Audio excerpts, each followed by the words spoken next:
Halo semua, perkenalkan nama saya M. Umar Muslim. Saya pengajar di program studi Indonesia, Fakultas Ilmu Pengetahuan Budaya, Universitas Indonesia. Selamat berjumpa kembali di kanal penyampaian materi terbuka yang diselenggarakan oleh Fakultas Ilmu Pengetahuan Budaya Universitas Indonesia. Pada kesempatan ini, saya akan menjelaskan perkembangan bahasa Indonesia pada masa pemerintahan Orde Baru dan masa reformasi.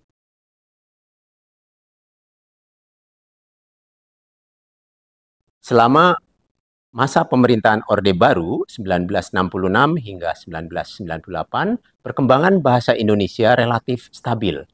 Kedudukan bahasa Indonesia sebagai bahasa persatuan atau bahasa nasional dan bahasa resmi atau bahasa negara mencapai titik terkuat.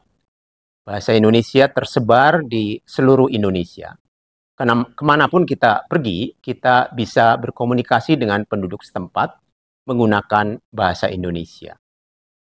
Tersebarnya bahasa Indonesia ini terjadi akibat tersebarnya informasi dalam bahasa Indonesia melalui media elektronik yaitu radio dan televisi, dan media cetak seperti surat kabar dan majalah.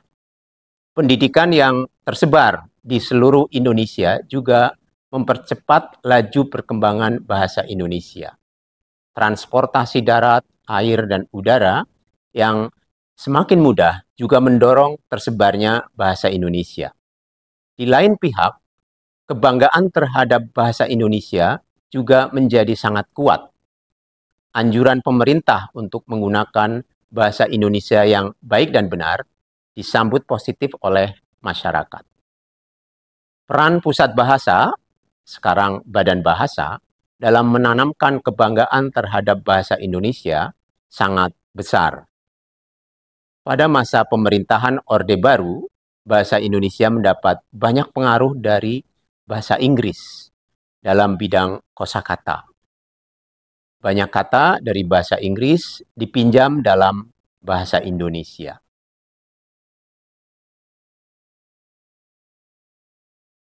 Berikutnya, masa reformasi. Masa sesudah jatuhnya Orde Baru biasanya disebut masa reformasi. Berakhirnya pemerintahan Orde Baru dibarengi dengan makin kuatnya globalisasi dan semakin majunya teknologi informasi. Orang menjadi lebih bebas dalam berperilaku, mengenal banyak hal dari berbagai negara, dan dapat berkomunikasi dengan orang dari berbagai daerah dan negara. Kemampuan berkomunikasi dalam bahasa Inggris menjadi hal yang biasa. Banyak orang tua yang mengajari anaknya bahasa Inggris sejak kecil atau menyekolahkan anaknya di sekolah berbahasa Inggris. Situasi ini berpengaruh terhadap perkembangan bahasa Indonesia. Pertama, penggunaan bahasa Indonesia yang dicampur dengan bahasa Inggris menjadi hal yang biasa. Bahasa campuran Indonesia-Inggris ini banyak dijumpai bukan hanya di kalangan remaja, tetapi juga di kalangan orang dewasa, baik dalam situasi informal maupun situasi formal.